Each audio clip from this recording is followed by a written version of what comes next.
how to make a decision, know how to think to make a decision is everything in life. Within training, teaching decision making is having a target for them, not just one, not just the goal. You know, a lot of people, their target is just the goal. Everything's just the goal, goal. And that's just the one thing they're going to. So then it replicates in the game. It's the only thing they think about. Exactly. How can I get to there? Exactly. And then it becomes a straight line, just A to B. Yep. And once you go in a straight line, everybody knows where you're going. There's only 2 points. Yeah. So you have to have different targets within one activity. So there's a lot of transitioning that's happening.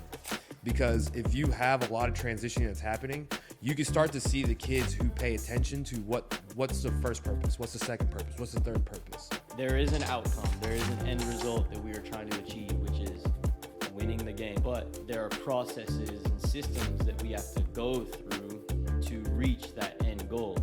What are the processes and systems that make a successful player?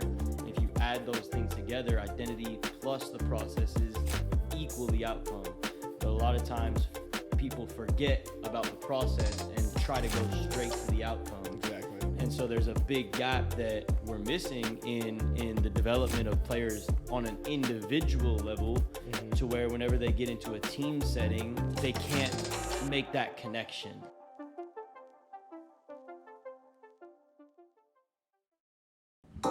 Quick game of chess on the Footy Pod. Hello. First person to take a piece wins. That's how we playing. Anything that's not a pawn.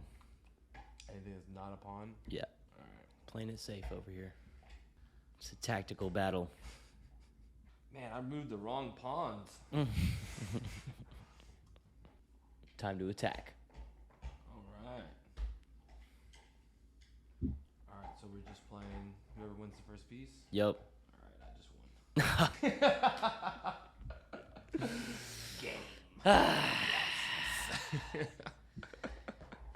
Great match. Great match. Good match. Good Chess. match. Game of decision making, which is suiting because this podcast is about decision making. Amen. Developing decision making and training. And there's no one that I would rather have on this episode. In fact, I saved this topic for you, I appreciate Bobby. that, brother. I appreciate that, my man. So we're going to dive deep today into decision making and training and how to develop it in individual setting. Coaches that I actually know personally, definitely you're up there in terms of who has been the biggest influence on the way that I train and coach now. And your style of training is very similar to ours. I know that you got a lot of your stuff from when you worked at City Futsal, and you're implementing that now with your with the pit and the programs that you're running there. Mm-hmm. But why don't you just kind of explain what your coaching methodology is, what your philosophy is as a trainer? Well, how I come across just like a curriculum or just like the methodology for the trainings that I put out there for being the director of the Pitt Soccer Academy is you want people and players to understand in a livelihood, like in real life as well as in sports, decisions are everything. Knowing how to make a decision, know how to think to make a decision is everything in life. So when you try to teach them how to be decision makers, there's a lot that goes into it. One, just getting them acclimated to the training environment. Like for me, if I always tell the kids, like, look, there's nothing you can do about being late, but you can do something about once you get there. Are you walking in? Are you running in? Mm-hmm. If you're running in, perfect, because you can control that. And then the two biggest things for me is working hard and paying attention. If you do those two things, your growth can be as high as you want it to be. Once they get acclimated to those things, then within training, teaching decision making is having a target for them, not just one, not just the goal. You know, a lot of people, their target is just the goal. Everything's just the goal. Goal. Once you just have their target as a goal, then everything is just counterattacking.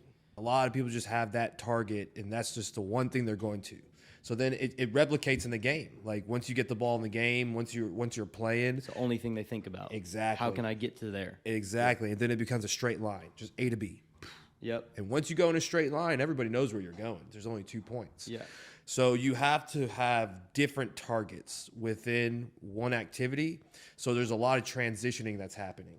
Because if you have a lot of transitioning that's happening, you can start to see the kids who pay attention to what's the first purpose, what's the second purpose, what's the third purpose. And then you see the ones who get lost, the ones who just kind of relax after the first thing, relax after the second thing, the ones that forget. So then you start to see the players who are attentive to making a decision on what the first thing is, what the second thing is, what the third thing is.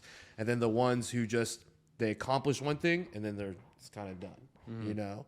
And so with decision making, can you have a target where I have to go knock down those cones? Then I have to go get this ball and I have to play offense. But then once I lose the ball, I have to go play defense. So now everything they're doing, they know I have to go do this one thing and I have to go do it quick, because if I don't do it quick, then I may be the one on defense.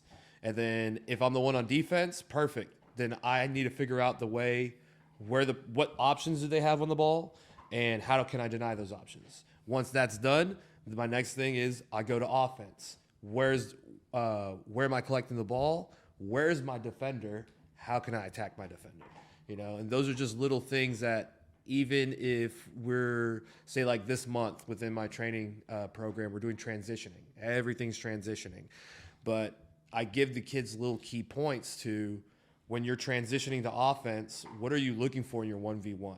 You know, first thing you got to know is where your defender is, because that's just a common denominator in attacking is defense. Once you know that, know your space in between. Do I need to speed up? Do I need to move quick? Or can I slow the game down to now think about the decision I want to make to go into it? You know what I mean? Yeah, absolutely. And what I'm hearing from that is, like, there is an outcome, there is an end result that we are trying to achieve, which is winning the game, putting the ball in the back of the net, right? But there are processes and systems that we have to go through to reach that end goal. And so, you know, a simple equation is obviously our identity first. What is our identity? Who are we? We're a soccer player, so we have to play the game, right? What are the processes and the systems that make a successful player? And if you add those things together, identity plus the processes equal the outcome. But a lot of times people forget about the process and try to go straight to the outcome. Exactly. And so there's a big gap that we're missing in the development of players on an individual level, to where whenever they get into a team setting, they can't make that connection. Exactly. It's all about who is the fastest, the strongest, you know, maybe the most skillful. Like, they don't have necessarily like a purpose to the skills that they execute, right? But because they have that skill, they can turn bad situations into good situations. And so it's those players that stand out, but never the ones that actually like understand how to play the game. And yeah, I think that's a big piece right there. And it's like, you know, going back to what I just said, it's like it has to be developed in an individual setting. So like knowing that is kind of your methodology, your philosophy, which is the same as mine, it's like, then how do we actually develop that in a training session? You can set it up with, you know, the structure of your training, the exercises that you run, right? But what kind of like, before we get into that, I would say, what does your actual coaching look like to bring out the decision making in players? Well, I would say this, and this is what I was thinking about as you were talking. It's like you said it earlier when you said it's individuals. Like you got to develop the individuals, but it's a group game, so you have to develop individuals within a group setting. It goes like, you want that individual to grow, but they have to understand that it's a group game. So the biggest way to kind of explain that, it's like the ball moves faster than anybody else. So now the player has to understand how to move the ball with their team to get to positions to where they can advance forward. So if you break down the game, space times numbers equals time. So if once you start to teach the kids, the way I look at it is it's like you teach them by subjects, by concepts. It's kind of like school. So if you were doing math, you wouldn't just put out an equation, 3 + 3 - 2 divided by 4 and just times figure 10. it out, solve the problem. Exactly. Yeah. You break it down. You teach them addition, then you teach them subtraction, then you teach them multiplication, then you teach them division, and then you put the equation together. What was it called? PIMDOS, I think it was. I have no idea. Like back in the day, and you had No those idea. and that's like how you solve it: parentheses, exponents, multiplication, division, addition, subtraction. That's like the way you solve it, you know? So it's kind of like in the same format, you know? You give them a subject and they focus on that subject for like, you could do it however long, 2 weeks. I do it a month, like we're doing transitioning. And then within those, you then break down that session just like you were teaching just only addition. Mm-hmm. And you focus on all those key points. So if it's say passing, then you break it down. Your individual skill, okay, is passing. So our only focus is passing. You may have something in there with some dribbling in it, but passing is the main thing. And then you could have like a little subject, you know, dribbling. So dribbling to pass. But your whole focus for there is my individual skill is passing. So then you put an activity there. You have a warm up, whatever you want to do with your passing warm up, you know, and there's no defenders, anything. You're just passing, just technique work. Then you add a defender in there, whatever you're doing. You could do something where you have someone, two cones, and someone's in between those two cones, and you have someone on one side or someone on the other side, and you're trying to actively move the ball from back and forth between that person, just between those two cones. Then you can have a progression where you have another player on the side, so now you have a pivot player to move it to the sides. But ultimately, you want to try to play that penetrating pass through that one defender. But now that individual skill, you now have that defender there, and you're just teaching them how to actively see your defender and make a decision on, does the ball need to go through the penetrating pass, or do I need to play the pivot player? Because now with that subject of passing, something about it could be the speed of the pass. Mm-hmm. So if you're focusing just on the speed of the pass, we want to get to our target, which is the other person across, which is the penetrating pass. But not all the time can we just go straight there. Yeah. So what do I have to do? Then play my pivot player. Play the pivot player to move the ball, to move the defender, to now once it gets here, now I can play my penetrating pass. Then you could go to your individual tactic, which could be something along the lines of what's called fastest way to goal. So now you add a tactical approach where you have something along the lines of a 3v3, but 2 neutrals, then you have a goal. The attacking team has to swing the ball twice before they go to goal. But so now it goes back to your individual skill of the speed of the pass, to where you're having to quickly move the ball so I can get it to my 2 targets, which are the outside players, which is to swing the ball. But then once I swing the ball, what's my fastest way to goal? How can I quickly get to goal? You know? So in those little things, like where you break it down like that, kids start to learn, okay, I have to speed this ball up because these defenders are coming to pressure me right away. So I have to find that opening to the opposite side. But at the same time, I need to find my first purpose, which is get it to the wide player.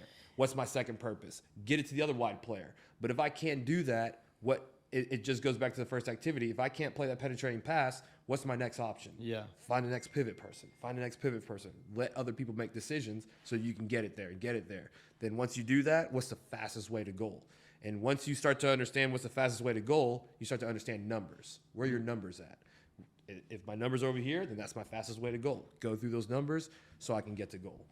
So I think like the word that you just used right before, purpose, that's what I was looking for, right? And so before we get into like the really technical stuff, which is what you're starting to get into, already breaking down exercises and stuff. I'm sure most of the people listening are like, don't even know what you're saying. You might have to pull the whiteboard out so you can actually show us some of those exercises, and we'll get back to that. But I want to talk about just more the conceptual part of it first, which is what you just said, having a purpose to the training. So just to kind of like set you up here, the way that I do it is, number one, there has to be a training objective. That's what we start with. And I'm talking about in an individual setting. Of course, it applies to team training too. I run my team sessions the exact same way. It is just structured slightly differently. But if I'm talking about an individual session, we can accomplish, I think, the same things that you're talking about in a group setting with the coaching. And so, number one, training objective. What is the exact situation that we're training for, right? So like whether it be I'm working with the forward, okay, playing with their back to goal, finishing with their back to goal, right? Mm-hmm. Maybe that's the training objective. So knowing that right there, I can then look at, okay, what is the specific technique that I need to train to accomplish that training objective, to make the player understand the game-related challenge and then be able to successfully, move through that challenge without necessarily needing my coaching, right? And so then I can look at, okay, what's like the topic? What's going to be the technical focus? Maybe it's my first touch, because obviously you need to, if you're playing with your back to goal, you need to have a good first touch to set up the shot. If your back is to the goal, you need to turn with your first touch. So maybe the subtopic from first touch is turning, right? Mm-hmm. So now I can build my whole session around those three concepts right there. The training objective, finishing with back to goal. Main topic, first touch. Subtopic, turning, mm-hmm. right? So now I can build my whole session. And we'll talk about then like how we set up the phases of the session and like dig into the technical part of that. But I think the one thing that separates like my training, your training versus most other training is there is no purpose, right? Mm-hmm. It's just you're going out there, you're working on some skills. Yeah, you get better on the ball. Yeah, you get more comfortable. And yeah, you look like you're developing. But how does that apply to the game? Yeah, and street ballers. Exactly. And there's a lot of that. And it's not bad. Like, it's not like it's hurtful to the player. Yeah. It's just not as helpful as it could be. So I'll say this. It hinders their attention span of understanding a subject. Because mm-hmm. the higher level you go, the more conceptual everything is within what you're doing. Right. And so you have to be able, and that's why I said at the very start, one of the biggest things I have when a kid's coming in is work ethic and paying attention, because you have to pay attention to understand what a concept is, what a subject is, and what that concept and subject is. Once you're capable of doing that within this game of soccer, you can be the best player in the world. Because it is it's you play the game with your head. Mm-hmm. Like everything that you do, like the other types of training that I see, you're sharpening up the tools, right? Mm-hmm. You're getting your feet and your body ready to be able to perform those actions. But if there's not that translation to understand how to perform those actions, mm-hmm. then really it does not serve its purpose, right? And so, like you said, there are phases to the game.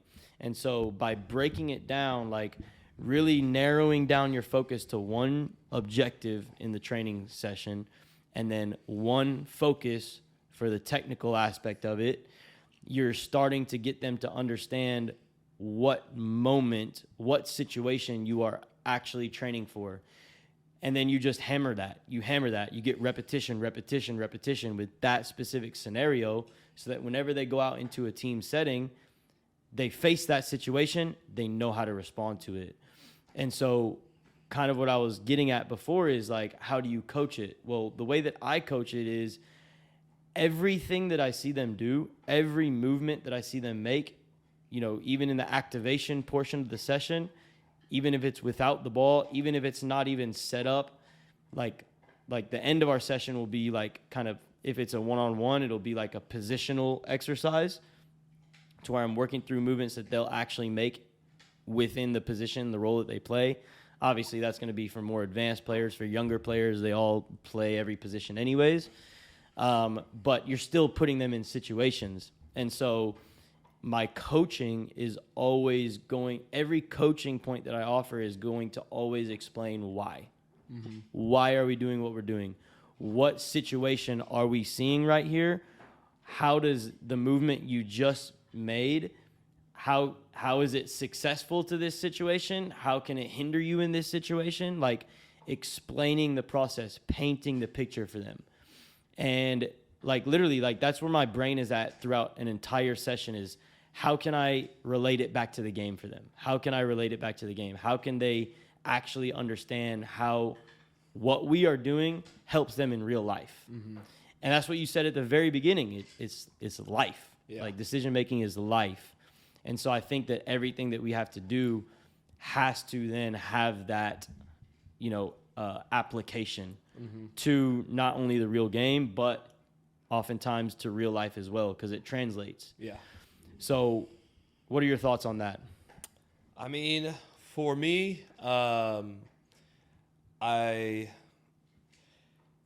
with where I'm at now, it's more of a training program. So everything is based off of just growing the players.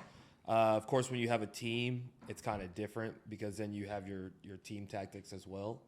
For me, I try the technical part of everything. I will do first 10 minutes, 15 minutes of training, but it's kind of a free technical flow of them just seeing the ball, moving the ball. Maybe I'll give some call outs, hey, back, and they have to drag it back 3 times. Mm-hmm. Right, quickly turn right. And then put progressions on it. But there's always some information processing in there. So at times, sometimes I just kind of let them freely go just because with me, it's the decision making and the understanding of what you're doing just within the concept of everything.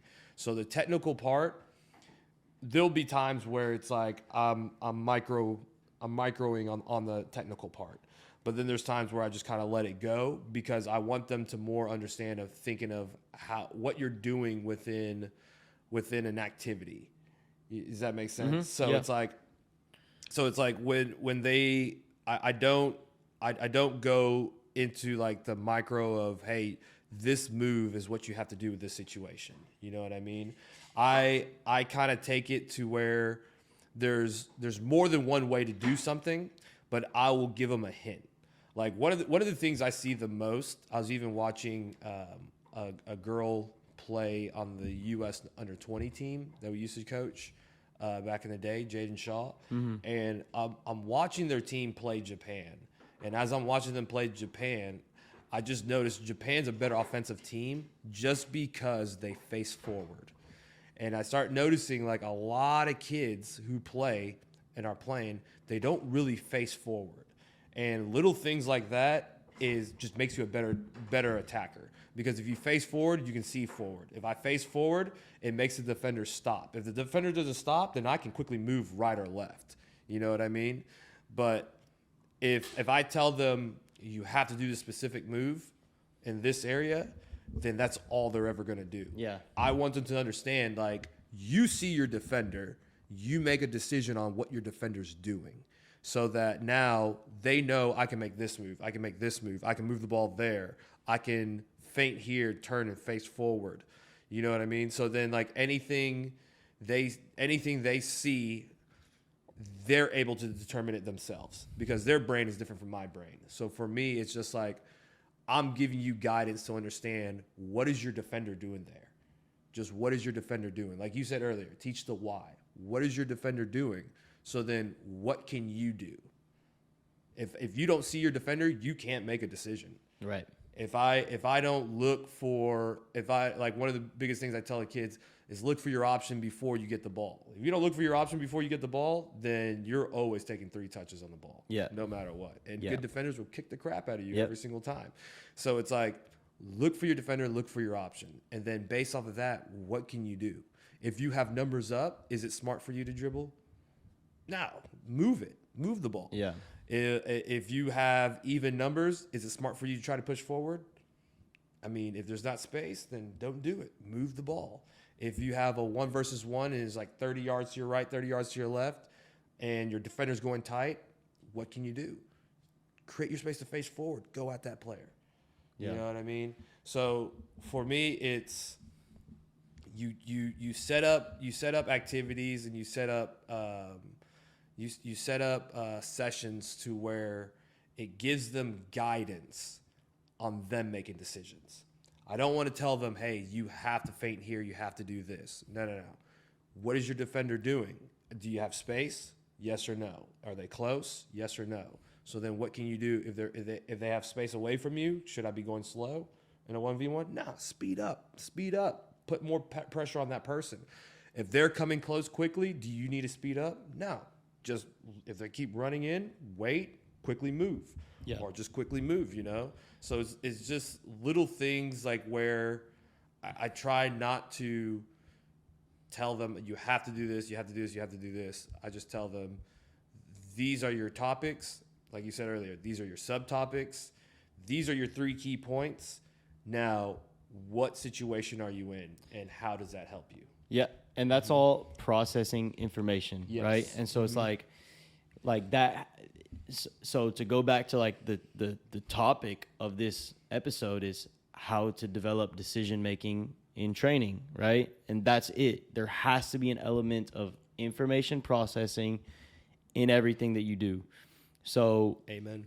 You know, starting from the beginning, maybe it's just in the activation, working through specific movements where they have to pay attention to their body, right?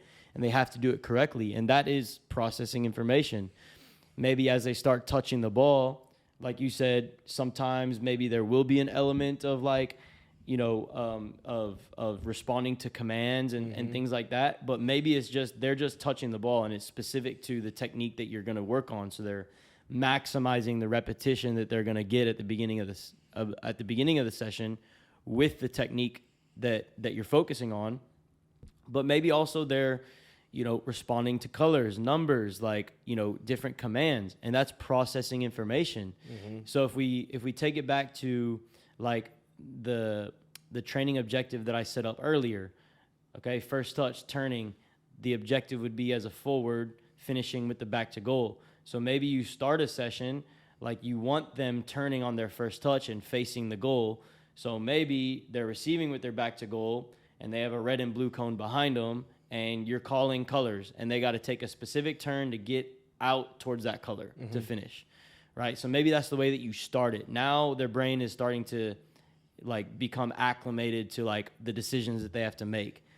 And then as you work through the session, you know, if you have a wall, instead of passing to them, maybe they play a pass to themselves off the wall, and I'm coming to apply pressure on their left or their right, and they got to determine, okay, where is the defender? Which side is he giving me? Where's the space? Where do I take my touch? And how do I get there? So maybe like in the beginning part and the technical part, like we're working through some specific turns and getting them some repetition there. There's no room for you, Mila. Back up. I'm sorry. I love you. I love you. Like, I haven't seen him so long. They're working through some specific turns, and then as you get towards the end where there's actual live pressure or even passive pressure for that matter, then they have to make the decision on what type of turn to take based on the situation that they're facing. So it is taking information. That's something that I tell my players all the time in a team setting is every time the ball moves, you need to look at the ball, but then you also must look around you. Look at the ball, look around you. Look at the ball every time it moves. Look at the ball, look around you. You're taking information on where you have space, on where the opponents are, on where your teammates are. So when you have that information, when you've processed that information, now you can make decisions. but they have to be exposed to that type of setting in an individual environment where they're constantly being forced to solve problems, to process information, so that they then can go out and make effective decisions in real game scenarios. So it's like your training is like kind of the gap between the individual training that I do with Footy Factory and then also the team training that I do with the team that I coach. But it's the same concepts. It's always like processing information. How are you implementing information processing in your training? You can say that it's about decision making.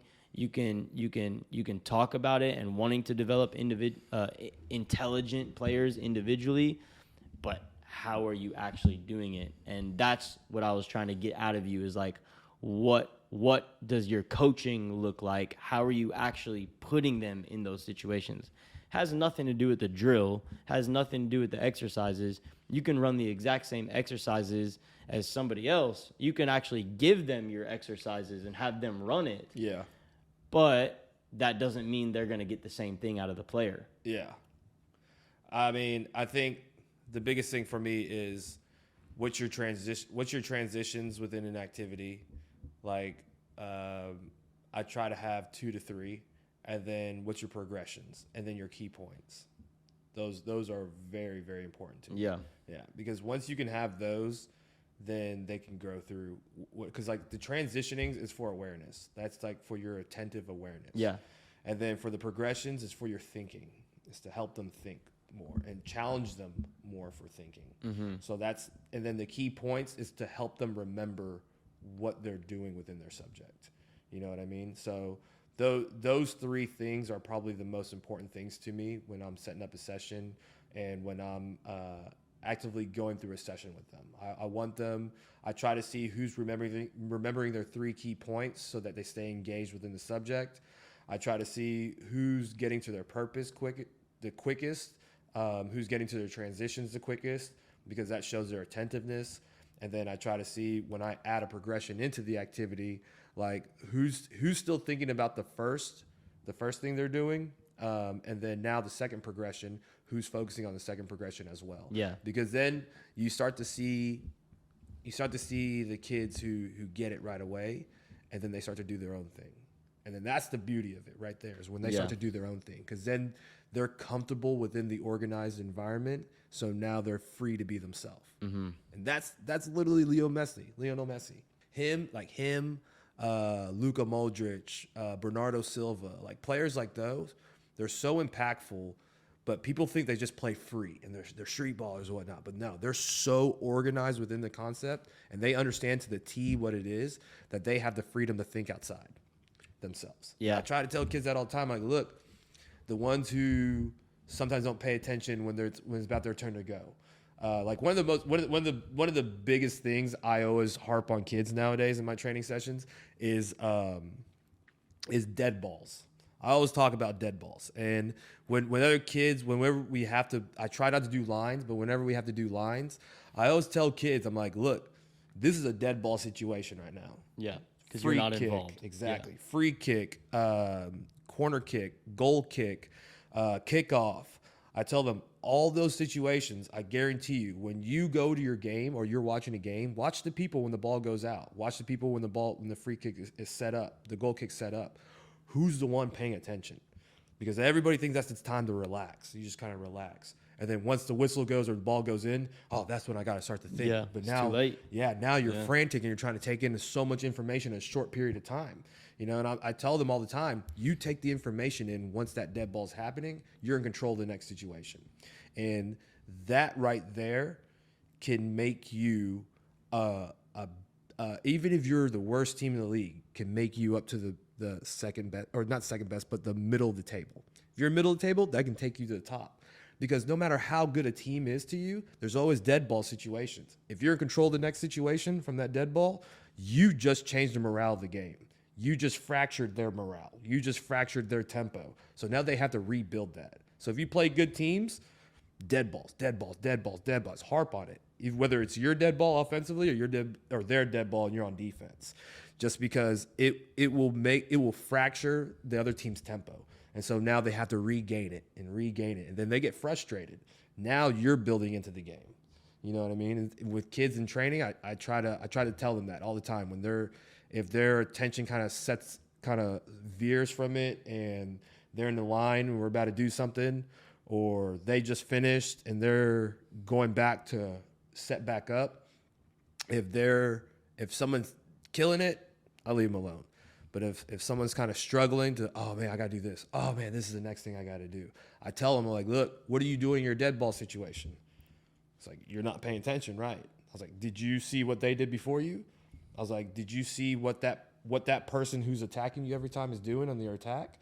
I was like, if you're not paying attention to them, then you're always behind. I was like, you're always behind in that situation. I was like, just pay attention. Even when you're out and other people are going, pay attention to other people. Yeah. Because then you'll know exactly how to attack that person. I tell them when human beings, the thing about human beings is like we're all the same. Whenever something gets stressful, or whenever something gets like really, really like high, high frequency, like just like a stressful moment, we love to go back to what's comfortable for us. So I always tell them, I'm like, focus on people who are training with you, because there's always going to be a high pressure moment, and see what they do to go comfortable with them. Because then that will tell you how you can mark them, how you can defend them, how I can attack that person. And then you will start to win, and then you'll start to understand, okay, now I got to pay attention to the person I'm always playing against. So then now I have an advantage over him. You have an advantage over that person. You just created more space within that area of you. You create more space. That means your team can play with bigger space. Yep. You're capable of doing that. You're a high value player now. You know Absolutely. what I mean? And that's what separates players at that level who are good players. Mm-hmm. They're playing at a competitive level versus the top ones in their age group, or even from their top ones at a youth level to then going to the next level. Yep. Professional, yep. Right? It's the mentality. It's yep. like in a training session, a professional session, it's not everyone's going to be moving all the time. There are going to be times where you have to wait and watch. Mm-hmm. And it's in those moments, like, how engaged are you? Are you locked in? Are you running the training session in your head? Or are you just standing there not paying attention? Because if that's the case, then whenever it is your turn, you're not going to be ready. Nope. And that's what separates like the best from the rest. Yeah. At the end of the day, it's like the mental engagement. They're making decisions. They're not reacting. Because you're reacting, it's too late if you're reacting. Yeah. So I don't even like using the word react. Like I've been trying to get away from that word, because that is a negative word when we're talking about soccer. It's like reacting means I'm waiting for whatever is happening and then performing an action. Mm-hmm. Responding means I've already seen what's happened. I've already taken the information that I need, and I'm performing my action at the right moment. Yep. So you can make a decision. Yep. Because if it's too late, that's just too much pressure on you, and you're trying to speed everything up. Like, the main thing in the game is time. So if you always give yourself time, you're always in control. Like, if you don't give yourself time to even think, if you don't give yourself time, then it's just a panic. And then that means that a lot of people, they'll send their kids like, oh yeah, we're doing 5 miles in the morning, we're doing this, we're doing that, but they're always still getting tired within the game. It's like, yeah, because they're mentally drained. Yeah. They're just mentally drained because they're not taught to how to slow down and think about what they're doing. Everything is you're just reacting. Yeah. You're just reacting to everything. So now everything you're trying to do so much in a short period of time, thinking that where it's stressful on you, and you just get exhausted. So if you're able to make decisions, if you're able to think ahead, if you're able to understand your space around you, numbers around you, you understand your time. And what's interesting is, like, it's just as mentally draining to actually be a proactive player, but like what you just said, it's when you have to actually perform the actions, those are the moments where your brain gets to actually rest for a second, because you've already made the decision before you actually do it. Mm-hmm. And so just going back to the training aspect of it, it's like we just did a podcast on strength and conditioning and why it's important for, like to develop elite level players to take their game to the next level.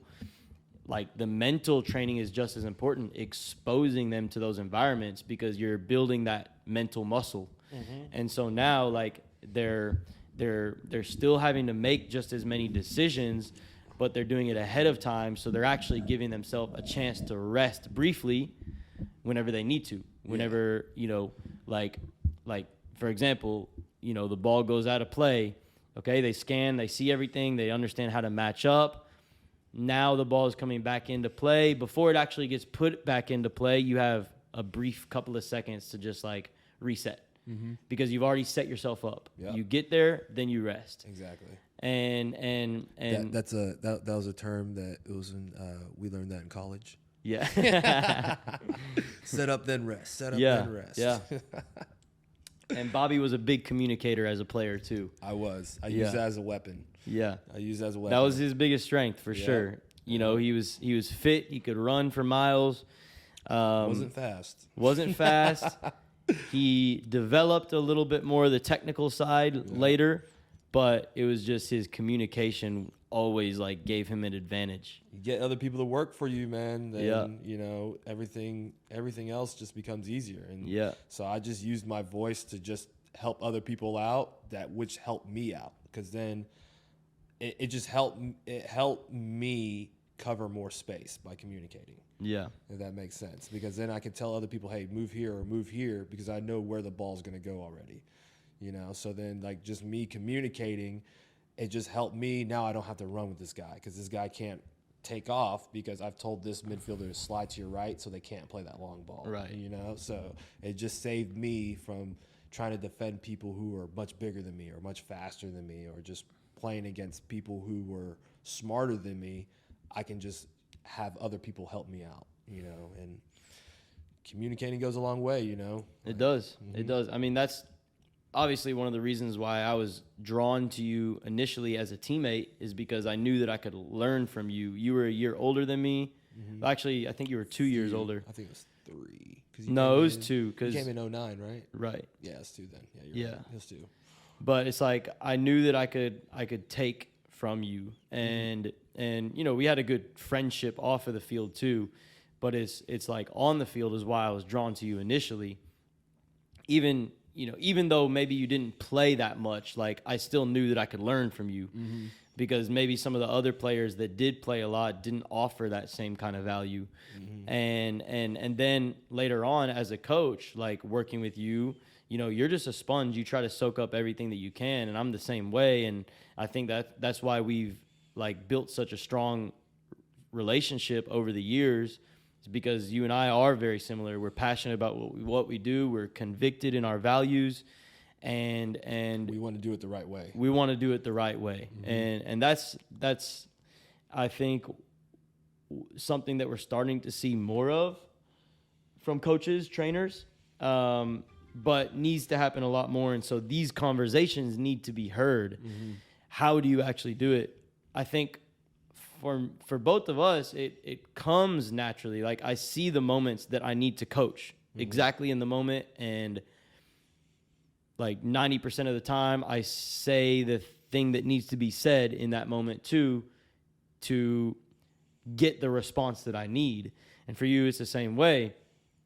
Obviously, there's always going to be times where, hey, maybe I could have said something a little bit better.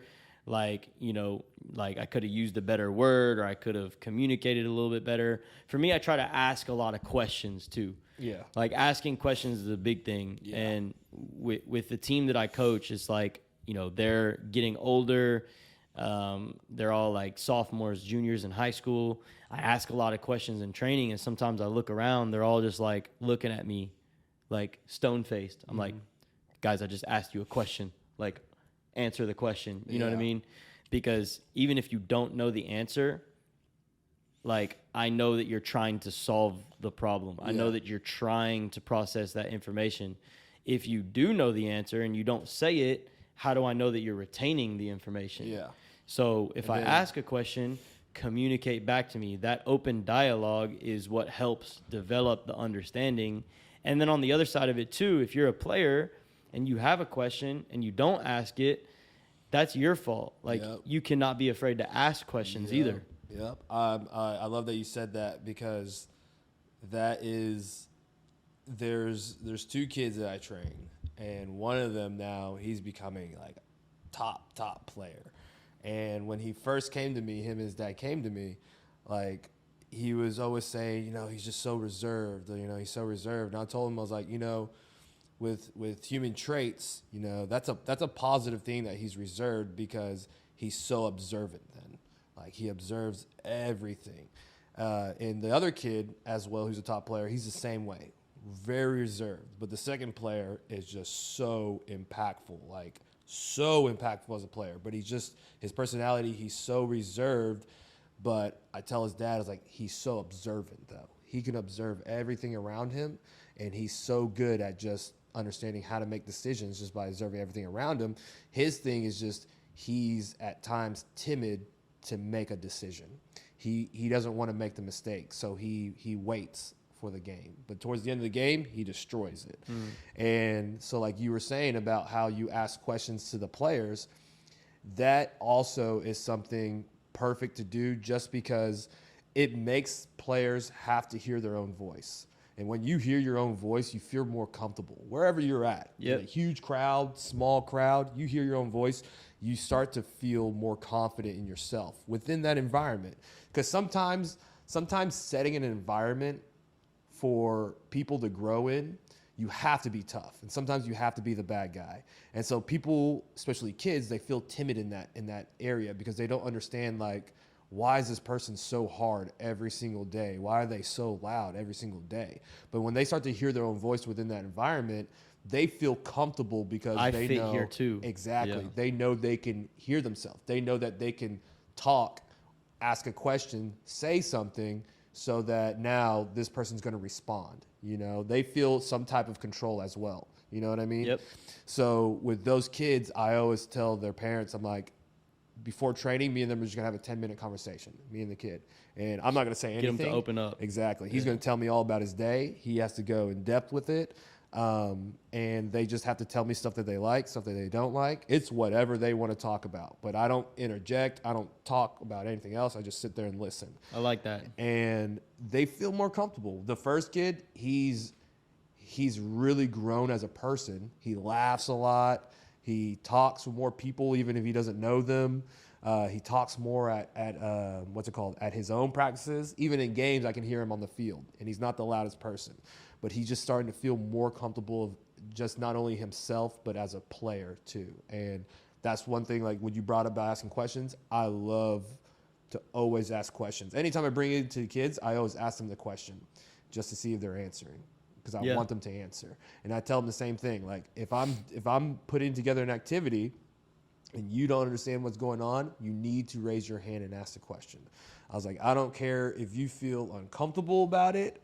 I was like, if you do, then when everybody else is leaving, you need to come up and ask me single-handedly. I was like, but you guys need to start to understand what's going on by yourself, so that you can be more creative in yourself in the activity. Yeah.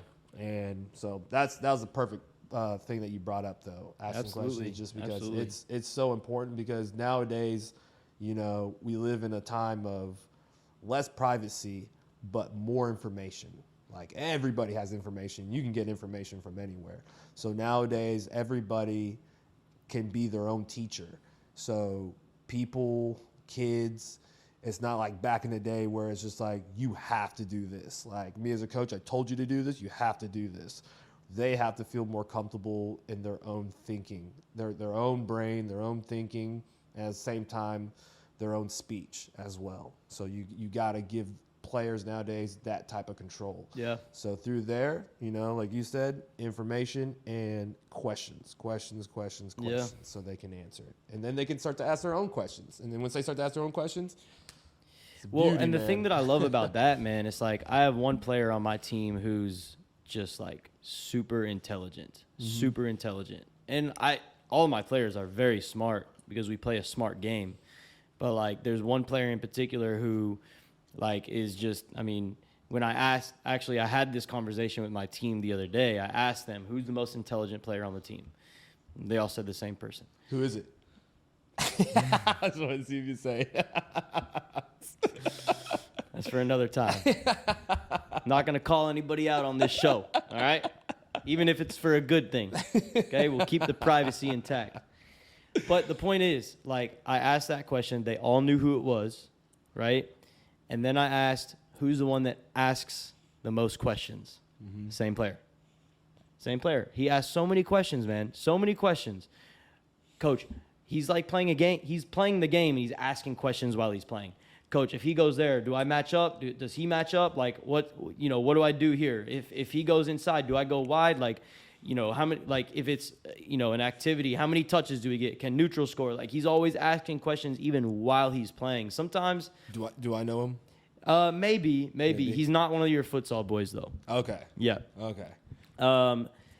But I mean, also very smart players. Yeah. And so the point that I was getting at is, like, at this point, I can almost read his mind and, like, know what question he's going to ask before he asks it, so I can give him the information right away. And so all that's doing is developing understanding. And the other side of it too is there have been many cases where, specifically last year, where it was my first year with the group, I'm still trying to figure out what my actual, like, game model is going to be for the players that I have. Mm-hmm. The philosophy is always going to be the same, the way that we want to play, but what is the model? Like, how are we going to organize? And that was something that I was still, as the season went on, trying to figure out. Every game, like, I had to play a lot of chess. Mm-hmm. Like we started, yeah, right? I was playing a lot of chess and adjusting to opponents to give us the best chance to be successful, because we weren't quite ready yet with the model that we were developing. And so last year, it was a lot of questions where, like, it's not that I didn't know the answer to give him right away, but it made me just think about it a little bit differently. Mm-hmm. And so now, by him asking me a question, it's actually forcing us all to develop and grow, because we all have to take another step forward with the way that we perceive this particular situation. Mm-hmm. So that's a big part of, like, asking questions too. It's like, not that you're trying to question your coach or anything like that, but it's like, just making sure that you understand and that you're on the same page as your coach. Building a bridge. Exactly. Yeah. Exactly. Mm-hmm. Like, I think a lot of times coaches are so, like, egotistical, for lack of a better word, where it's like you can't ask them questions. Yeah. And if you ask them a question and they don't know the answer, they'll make something up. Yeah. Just to sound smart. Yeah. And they're almost afraid of being wrong. Yeah. Whereas, like, true teachers and learners, like, want to be challenged in that way. Exactly. Because it's going to expand their thinking and force them to communicate more effectively what their ideas are. Mm-hmm. And so, I think that kind of, like, ties a bow on, like, the conceptual part of how to develop decision making and training. Mm-hmm. But then now let's go back to, like, what you were trying to get at the very beginning, which is, structurally, how does that look? How do you set up your session? What phases do you work through in a session? Even what kind of activities are you using, like, as an example? How do you develop that decision making? Because your whole methodology is based on that. Mm-hmm. You want to get the board out? Woo. I know you do. I know you do. I mean, we got some time. We can see. We can do a little bit. Getting real technical now, guys. Yeah. So it's like, when it comes to breaking down sessions, I try to have, of course, your warm up, technical part, and then you have you could have two more phases, I guess, within it. So you can I either go with it's your individual technique and then individual tactic. And then, of course, with me, what changes is there a third phase to it. But I don't necessarily have that now within my academy just because I don't have a team. Mm-hmm. And then it's your team tactic, you know. But then, you know, you can have your also break it down as the skill of the game. Oh, sorry, your warm-up, your technique, your skill of the game, and then, of course, your, your phase of the game, mm-hmm. which is now you're getting into a live-action game, but there's still transitions to it and progressions to it as well. By trainings that I do, I always want everything to go quickly. Everything's moving at a fast pace, everything they're doing. So first thing they're doing, tag. And I want them to play tag within the box because even for the older kids, it just teaches you the agility of how to move, how to get away. It could be used for understanding how to lose your defender, understanding how to create space on the ball, off the ball. Tag is like the same movements you would make within a game if you're trying to move the ball, if you're defending, you know. So with me, I do like a minute game of tag. But I tell everybody they have to be moving. Everybody's proactive. Defenders, you're quickly going after people. Quick. The attackers, you're not just running in a straight line. It's changing your direction. You have to change your direction to understand how to create space. So then it teaches them the agility of their movements, you know. But at the same time, they're not just going through ladders and just doing it.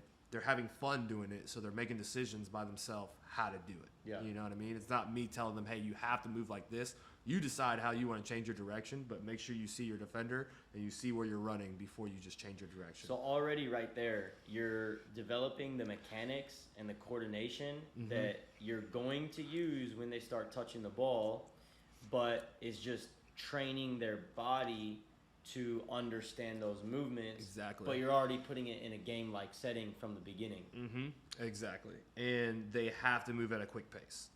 Every single thing that we do within our sessions is a quick pace movement. So they have to think quicker as well. So then once they do that, you know, there's two different things we could do with them. It would be, I have, say, yellow bib, blue bib, pink, green, and then there's me, and then all the little ones.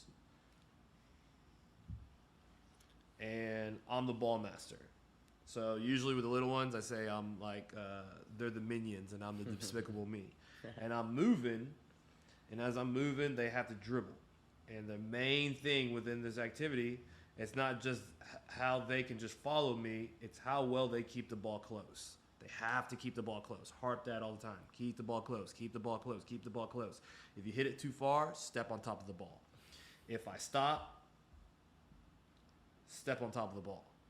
I call out a color they have to go to, yellow. Now they have to dribble with speed, but focus on keeping the ball close. Once they get that color, step on it, then come find me. And that's just their technical warm-up. That's just them technically with the ball, see how well they can move in and out with the ball. I don't tell them how to move.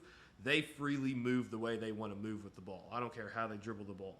But the three things they have to understand is they have to keep the ball close. If they take a huge touch, they need to step on the ball because they need to learn how to control it if it gets away from them. And the last thing is when I call out one of those colors, they have to dribble with speed, but they have to keep it close to them no matter what. So you want them to change their speed. Exactly. So there now you're introducing the concept of in a 1v1 situation, like you approach the defender at a certain pace, you do your move, your body feint, whatever it is, you create the space, you got to change your speed to get past them. Exactly. Or if you're in front of somebody, you know now how to dribble to get away from them with speed. Right. So then now with everything they do there, that's just them controlling the ball, them understanding the ball. It's kind of their introduction to what skill they're using, which is dribbling. They're going to be dribbling.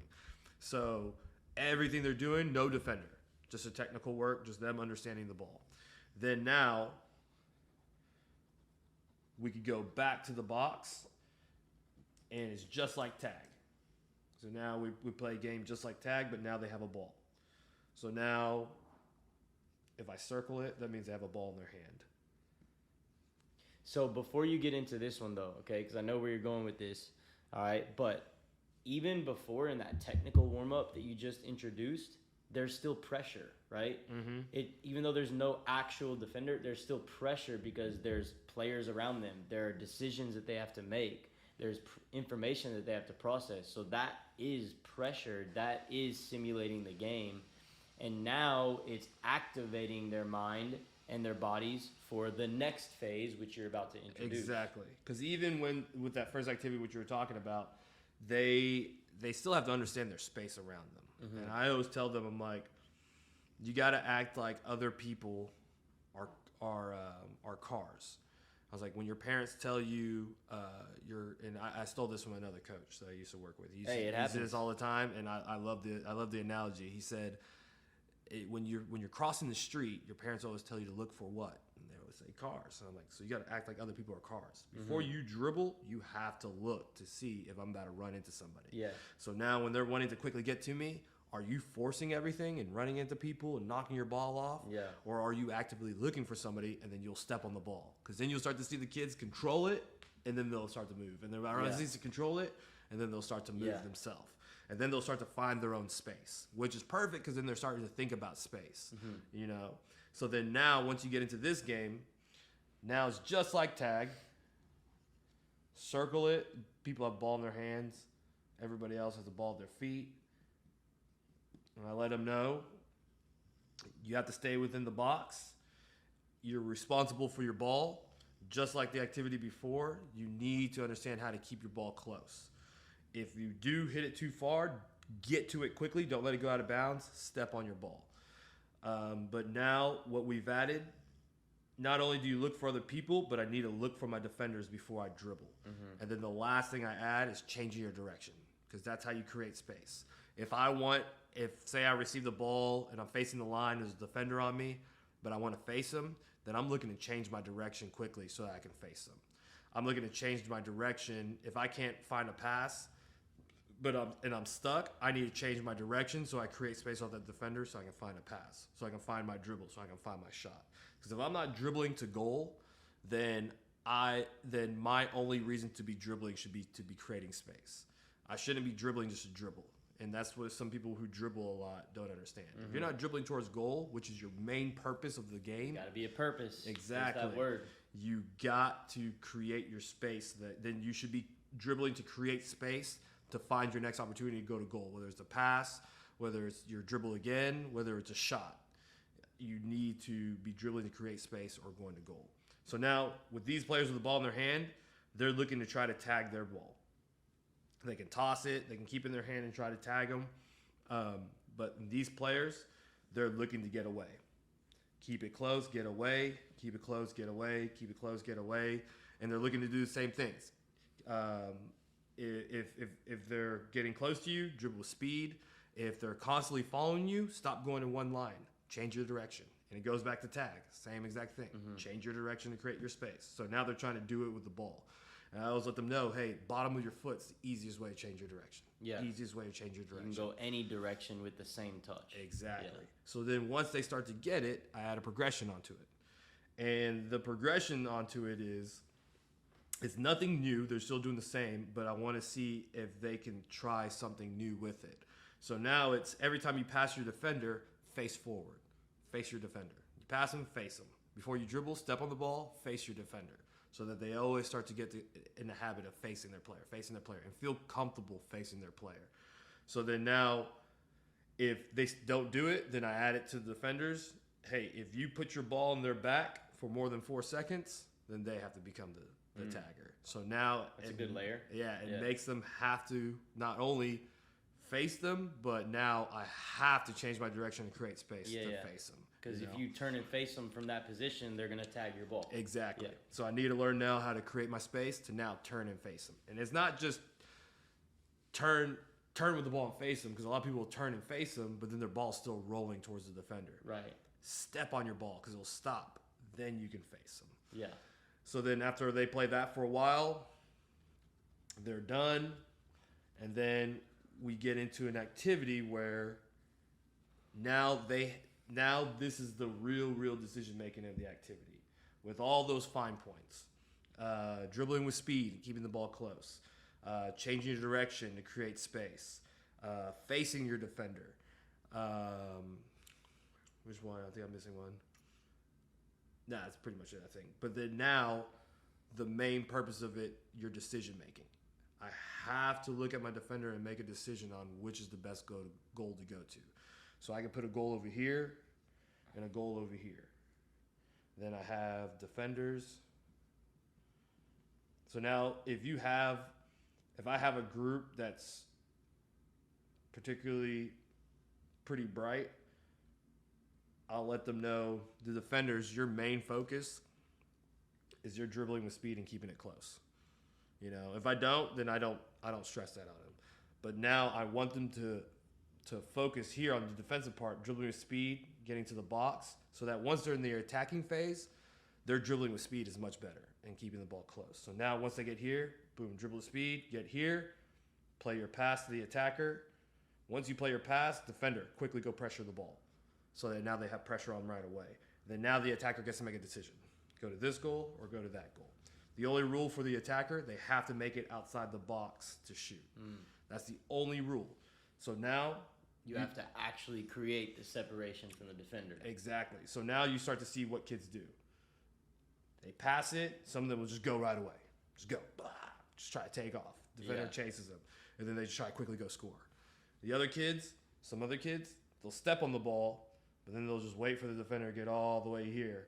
And then now they're trying to make a decision on where to go. You know? And then some of the smarter ones, they figure it out right away.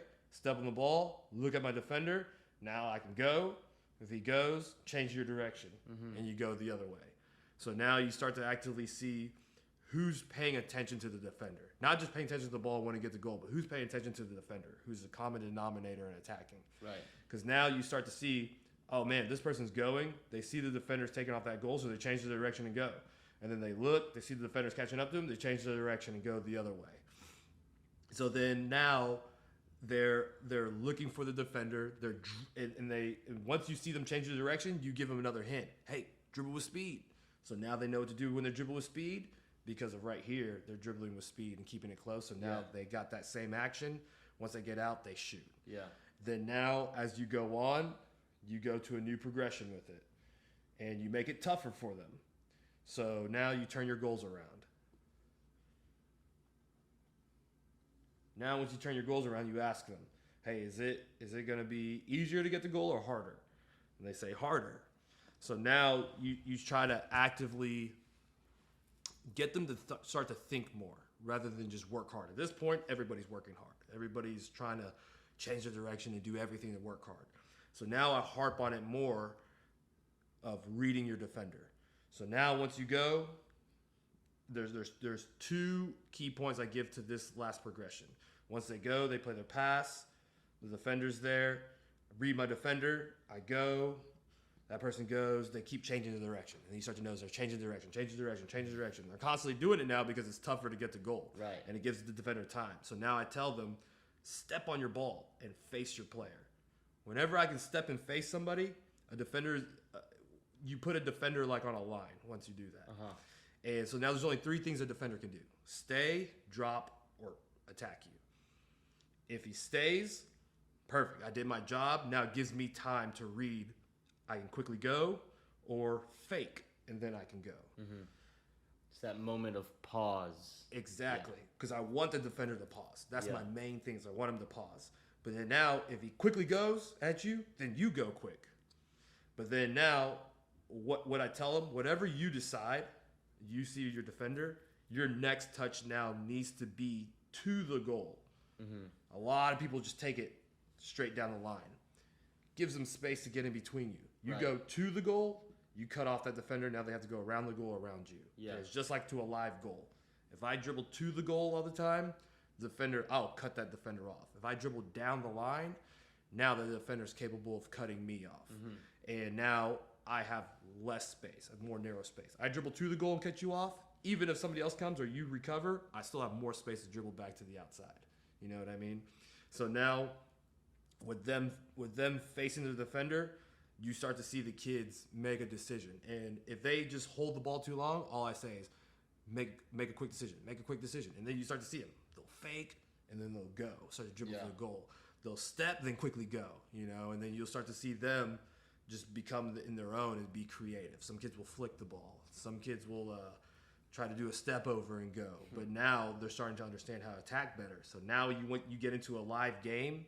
After this, play like a 2 versus 1 or a number game counting up. 1 versus goalkeeper, 1 versus 1, 2 versus 1, 2 versus 2, whatever. You start to see the kids actually slow the game down and make a decision. Rather than just bullet to goal, they see the defender, they step on the ball, they face him, they look for the decision. If the decision isn't on, dribble again, So. Yeah, no, that's really good, man. And I've seen you run a couple of those exercises. And, for those that are listening or watching, hopefully that gives you some ideas on how you can structure your training. But you can see how each progression builds on the last. And what I love about like how you explained everything is not only did you already have the progressions thought out, but you had them thought out because you knew what your coaching points were going to be. You had your coaching points already thought out because you knew where the players might struggle or fail, right? And so it's that expected failure that helps us build our coaching points and build progressions to an exercise. And if you're continuing to add layers on and add layers on and add layers on through the session, then by the end of it, now they see the game. And now they can actually like go out and solve the problems on their own without necessarily needing the micromanaging of the coaching. And that's the way that we structure our training too. Like if I was doing a group, it would look like your sessions. In an individual setting, like I'm usually working in, which is, 1 or 2 players, maybe a small group of 3 to 6. The way that I'll set it up is, our 4 phases are first is activation activity. And with that, it's usually without the ball. So it's how am I progressing the player from resting status to training intensity, but also simulating the exact movements that they're going to make specific to the topic of the session. So going back to, the training objective we had before with the forward finishing with their back to goal, maybe it's like, like just without the ball, working on rotating their hips, changing directions, like certain movements that are going to exactly like translate to whatever they're going to do with the ball now. And then in the technical warm-up, which would be the next phase, is just getting lots of touches. And maybe you add some information processing in it. Maybe you add some in the activation activity, depending on the level of the player. But really, you want them to see a lot of success right there and not have to struggle too much, but just get good, valuable repetition. And so it's specific to whatever we're working on. Then the next phase would be the phase of the game, which, that's actually something that I got from you in terms of like what you would actually title that portion of the session. But it starts to introduce a specific scenario, a specific situation in the game. And now it's not live pressure, but there's pressure. And so now it's like we're introducing the game-related challenge. We're introducing pressure to the situation. So there might still be some coaching required to get them to understand the challenge and get them to solve the problems.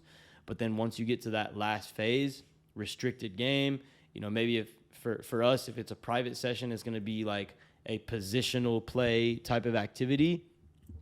But there might be some pressure from me, or maybe it's still just responding to colors and numbers and different commands, but now it's like you're putting it all together and they should be able to solve the problem on their own. And if you can get to that point at the end of a session and you know exactly what it is you're looking for, what success looks like based on the training objective that you established at the very beginning, you're developing decision making in your players. You could even have the starting point for the phase of the game just be that players receiving it, or you have like a 2 versus 2 and they have to play it into the forward, and then that's the starting point to the game, and then it goes into a live game. Sure. And then, you play 2 minutes or something like that and you start it over again. Yeah. Just hit that starting point again. So But yeah, no, I completely agree, man. It's just like having a picture. What is the picture that you want to paint for them? Mm-hmm.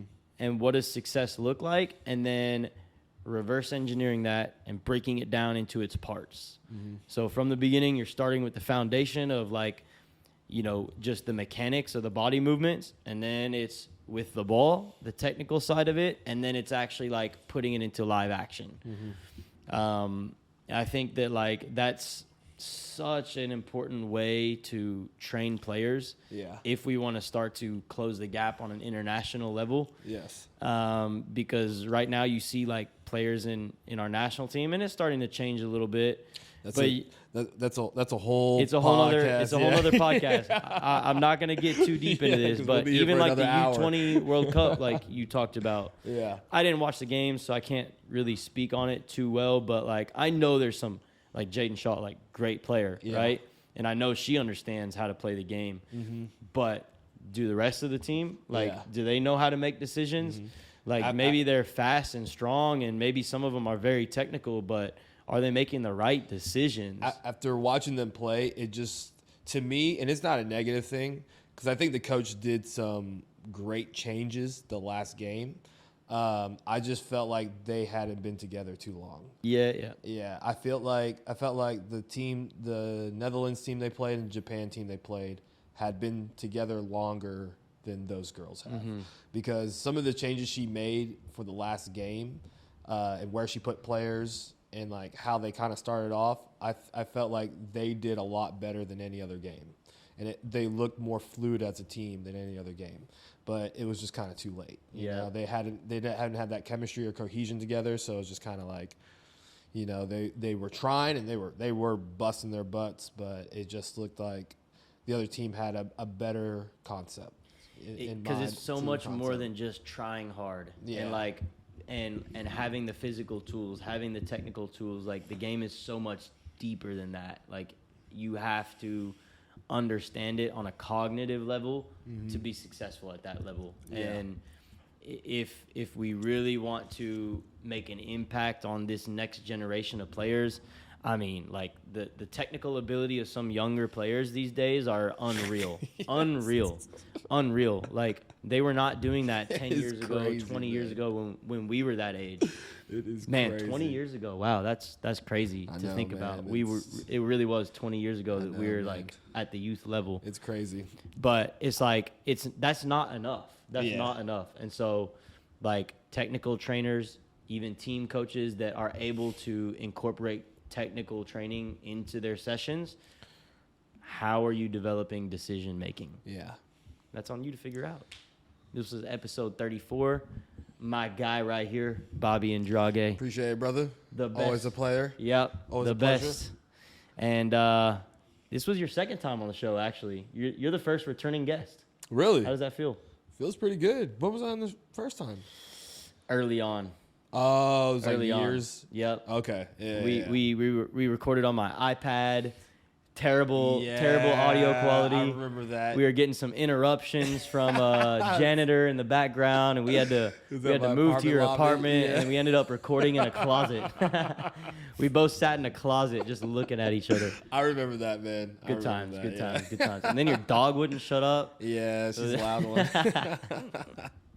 Well, we'll definitely have to have you on again. Always good chats when you're on. Hey, so man, maybe next one we could do just talk about teams, World Cup, and just soccer and just all. we soccer. have done a little bit of that. Me and Evan did some Champions League reviews, which was fun. Okay. But man, I don't have enough time to watch games as much anymore. I need to spend more time doing that so I can have some educated discussions with you, and I'm not just like letting Winging you it. talk the whole time. Yeah. I honestly, man, a lot of times I watch games is if I can't sleep late at night. Just Put on go the watch game. some old games. Yeah, That's I'll just put on a game, man. Yeah. And then I'll just watch it, and then by then pass out. Yeah. Towards the end of it. You know? Well, there's a lot we could talk about because, I Oh, mean, the way that you see the game is like no one else that I know personally. Mm-hmm. Like, you're able to break down the game on a different level, and that's, one of the things that I've been influenced by the most by you. Appreciate it, And brother.